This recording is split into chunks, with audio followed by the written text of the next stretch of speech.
meninggalkan sholat itu dosanya lebih besar daripada berzina. Kata Nabi SAW, al-ahdu alladhi bainana wa bainahum as-salah. Yang membedakan kita dengan mereka itu sholat.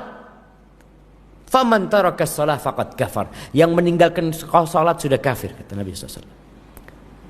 Di sini terjadi perbedaan pendapat di antara para ulama. Orang yang meninggalkan sholat itu apakah masih Islam atau sudah keluar dari Islam? Yang nggak sholat sama sekali. Ada dua pendapat para ulama. Al-Imam Ahmad bin Hanbal berpendapat kalau dia tidak sholat sama sekali maka dia telah kafir. Kalau mati jangan disolatin. Ya kalau kita pikir pendapat Imam Ahmad ini masuk akal juga. Selama hidup dia nggak pernah sholat, mati minta kita nyolatin dia. Selama hidup dia nggak pernah berangkat ke masjid, mati minta kita gotong dia ke masjid. Dia hidup nggak mau ke masjid, mati untuk bawa ke masjid. Makanya pendapat Imam Ahmad kalau ada orang tidak sholat, meninggal dunia, sudah dibungkus, galikan jurang, lemparkan ke sana. Jamaah, Allah kasih semuanya sama dia. Allah nggak minta banyak, dia tidak kerjakan itu sholat. Pendapat yang kedua, dia tidak kafir.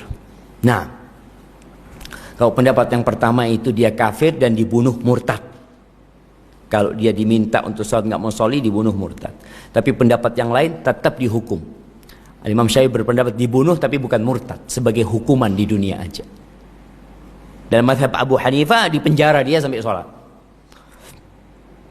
Ini yang menyebabkan manusia keluar dari sifat buruknya tadi. Dia sholat dan alladzina hum ala salatihim daimun. Yang mereka senantiasa melaksanakan sholat. Bukan bolong-bolong. Harapan anak kalau jamaah insya Allah semuanya gak ada yang bolong-bolong. Dulu mungkin, dulu Ustaz. Dulu maghrib sama isya. Kadang-kala maghrib doang. Subuh jangan ditanya sudah Ustaz. Tapi kalau sekarang alhamdulillah. Antum yang punya utang, sholatnya dulu ditinggalin, bayar hutangnya. Jumhur ulama berpendapat antum harus bayar tuh utang. Antum 10 tahun nggak sholi, hitung tuh berapa sholat yang antum tinggalkan. Berapa sholat jemaah 10 tahun? Berapa? 18.000 sholat. Bisa bayar jemaah. Itu pendapat jumhur ulama, harus diqadha. Itu pendapat jumhur ulama. Tapi pendapat sebagai ulama al-muhaqqiqin nggak bisa diqadha, nggak bisa diganti. Gimana mau ganti? Dia meninggalkan sholat dengan sengaja. Nggak ada peluang untuk mengganti dia. Sampai kapan? Sampai mati nggak bisa diganti.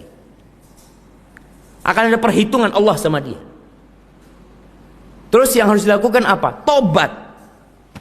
Taubatan nasuha dan memperbanyak sholat sunnah. Karena kalau pikir antum ganti, antum kan enak. Alhamdulillah anak sudah ganti. Anak nggak sholi 2 hari kemana, alhamdulillah anak sudah ganti. Enak kalau gitu jamaah. Allah mengatakan inna salata kanat 'alal mu'minin kitaban mauquta. Salat itu kewajiban yang waktunya sudah ditentukan. Keluar waktu enggak diterima antum salat. Kecuali dalam kondisi lupa atau ketiduran. Baru maka pendapat mungkin ya yang mending ketika antum punya utang salat antum bertobat dengan taubatan nasuha. Artinya antum berusaha untuk tidak mengulanginya dan memperbanyak sholat sunnah.